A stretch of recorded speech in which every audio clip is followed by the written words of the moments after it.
La víspera de la guerra. En los últimos años del siglo XIX nadie habría creído que los asuntos humanos eran observados aguda y atentamente por inteligencias más desarrolladas que la del hombre y, sin embargo, tan mortales como él. Que mientras los hombres se ocupaban de sus cosas eran estudiados quizá tan a fondo como el sabio estudia a través del microscopio las pasajeras criaturas que se agitan y multiplican en una gota de agua.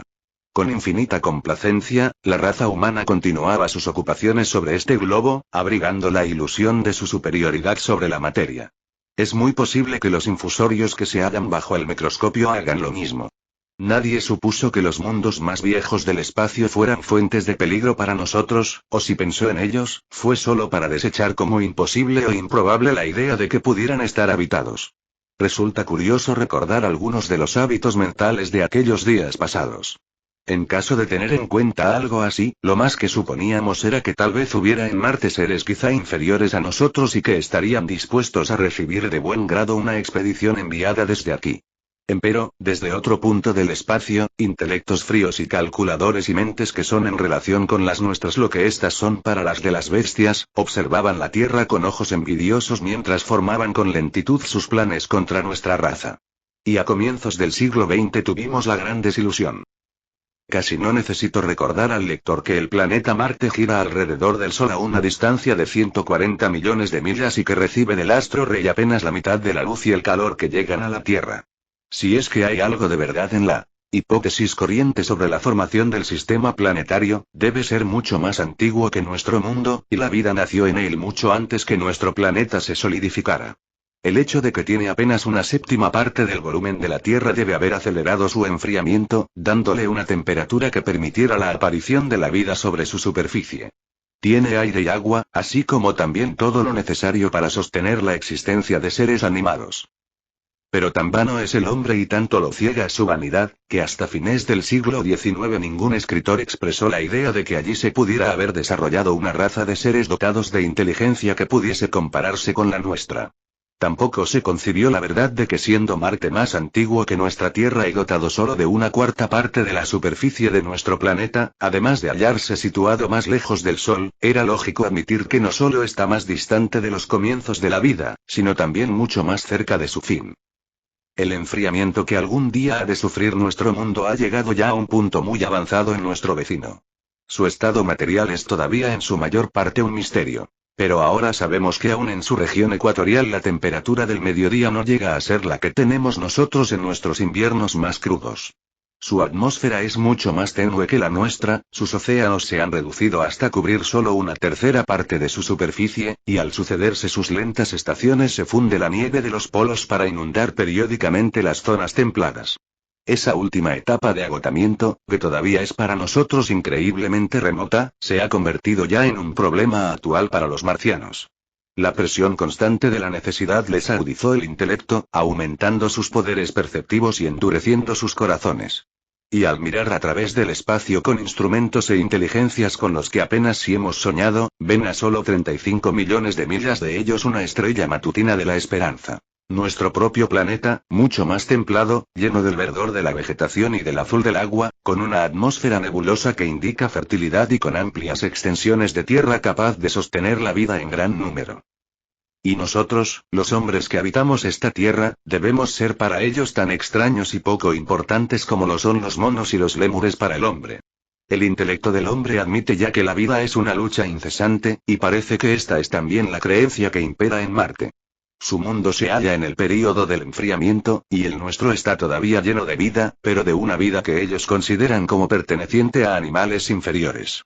Así, pues, su única esperanza de sobrevivir al destino fatal que les amenaza desde varias generaciones atrás reside en llevar la guerra hacia su vecino más próximo. Y antes de juzgarlos con demasiada dureza debemos recordar la destrucción cruel y total que nuestra especie ha causado no solo entre los animales, como el bisonte y el dido, sino también entre las razas inferiores. A pesar de su apariencia humana, los tasmanios fueron exterminados por completo en una guerra de extinción llevada a cabo por los inmigrantes europeos durante un lapso que duró escasamente 50 años. ¿Es que somos acaso tan misericordiosos como para quejarnos si los marcianos guerrearan con las mismas intenciones con respecto a nosotros? Los marcianos deben haber calculado su llegada con extraordinaria justeza, sus conocimientos matemáticos exceden en mucho a los nuestros, y llevado a cabo sus preparativos de una manera perfecta. De haberlo permitido nuestros instrumentos podríamos haber visto los síntomas del mal ya en el siglo XVIII. Hombres como Schiaparelli observaron el planeta rojo, que durante siglos ha sido la estrella de la guerra, pero no llegaron a interpretar las fluctuaciones en las marcas que también asentaron sobre sus mapas. Durante ese tiempo los marcianos deben haber estado preparándose. Durante la oposición de 1894 se vio una gran luz en la parte iluminada del disco, primero desde el observatorio Lick. Luego la notó Perrotin, en Niza, y después otros astrónomos. Los lectores ingleses se enteraron de la noticia en el ejemplar de Nature que apareció el 2 de agosto. Me inclino a creer que la luz debe haber sido el disparo del camión gigantesco, un vasto túnel excavado en su planeta, y desde el cual hicieron fuego sobre nosotros. Durante las dos oposiciones siguientes se avistaron marcas muy raras cerca del lugar en que hubo el primer estallido luminoso. Hace ya 6 años que se descargó la tempestad en nuestro planeta. Al aproximarse Marte a la oposición, la Belle, de Java, hizo cundir entre sus colegas del mundo la noticia de que había una enorme nube de gas incandescente sobre el planeta vecino.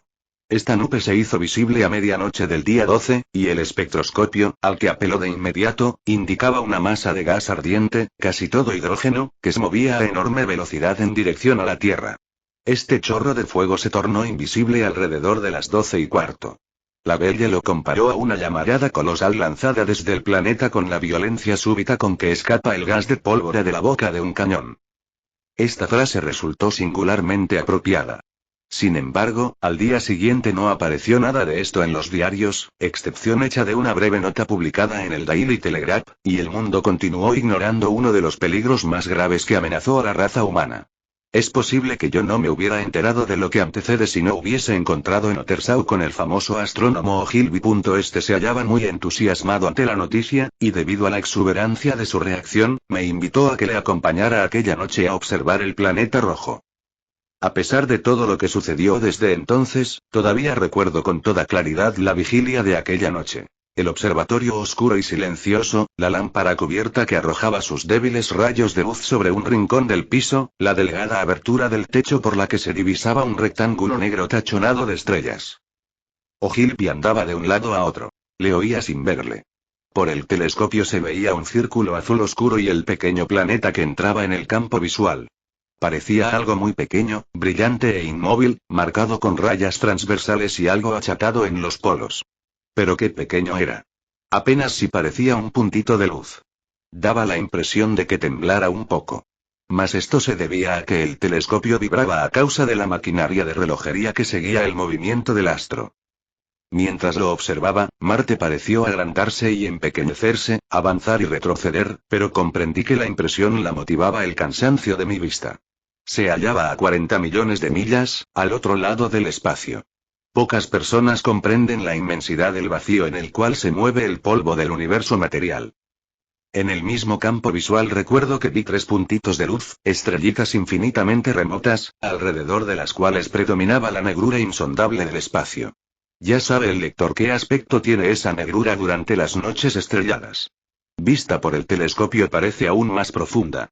E invisible para mí, porque era tan pequeño y se hallaba tan lejos, volando con velocidad constante a través de aquella distancia increíble, acercándose minuto a minuto, llegaba el objeto que nos mandaban, ese objeto que habría de causar tantas luchas, calamidades y muertes en nuestro mundo. No soñé siquiera en él mientras miraba. Nadie en la Tierra podía imaginar la presencia del certero proyectil. También aquella noche hubo otro estallido de gas en el distante planeta. Yo lo vi. Fue un resplandor rojizo en los bordes según se agrandó levemente al dar el cronómetro las 12. Al verlo se lo dije a Ogilvy y él ocupó mi lugar. Hacía calor y sintiéndome sediento avancé a tientas por la oscuridad en dirección a la mesita sobre la que se hallaba el sifón, mientras que Ogilvy lanzaba exclamaciones de entusiasmo al estudiar el chorro de gas que venía hacia nosotros. Aquella noche partió otro proyectil invisible en su viaje desde Marte. Iniciaba su trayectoria 24 horas después del primero.